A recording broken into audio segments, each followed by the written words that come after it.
அவங்க கோயம்புத்தூர்லேருந்து வராங்க.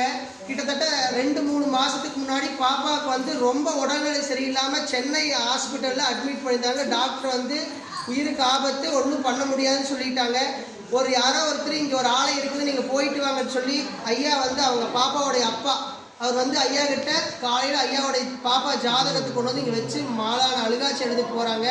இங்கேருந்து அவர் சென்னை போகிறதுக்குள்ளேயே 3 நாளாக சாப்பிடாத குழந்தை சென்னை போகிறதுக்குள்ளேயே அந்த குழந்தை பால் ஒரு டம்ளர் பிஸ்கெட்டு சாப்பிட்டு இன்னைக்கு அந்த குழந்தை ஆயுள் ஆரோக்கியத்தோட எந்த டாக்டர் முடியாதுன்னு சொன்னாரோ அதே டாக்டர்கிட்ட ஐயா நல்லபடியாக குணமாகி ஐயா கிட்ட கொண்டு வந்திருக்கிறாங்க. ஐயா என்னைக்கும் நிறைய வச்சுக்கிட்டு வேண்டிக்கிறாங்க. ஐயா உண்மைதானுங்க? அம்மா போன மாதம் அமாவாசைக்கு பாப்பா சரியாகி கொண்டு வந்திருந்தாங்க. அதே மாதிரி இந்த அமாவாசைக்கு பாப்பாவை கூப்பிட்டு வந்திருக்கிறாங்க. ஐயா நிறைய வச்சுக்கிட்டு வேண்டிக்கிறேன்.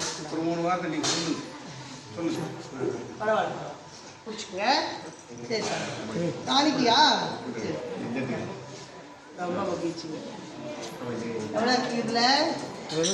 எவ்வளோ சாமி இருக்குது? 2500 ரூபாய் அவங்க பாப்பா வேண்டி கொண்டு வந்துருக்குறாங்க. இந்த காணிக்கும் நம்ம திருப்பணிக்காக ஏற்றுக்கிறது சாமி. சரி குருவே சாமி.